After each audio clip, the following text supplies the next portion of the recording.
Ay guys, yun. Ito si libro natin after ng trabaho. So, nagtangit tayo ng labat. At ito ang huli natin. Ha? Okay. Now is February 21. Friday. Yan. Ito ang huli natin. Meron na tayong pang ulam ngayong gabi.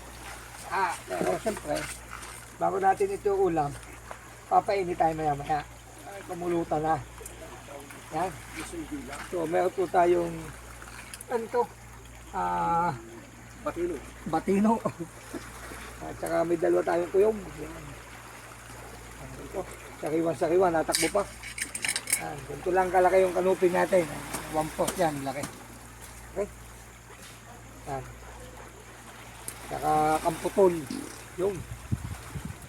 Labas, kamputol. Kukunti. At malamig. Okay.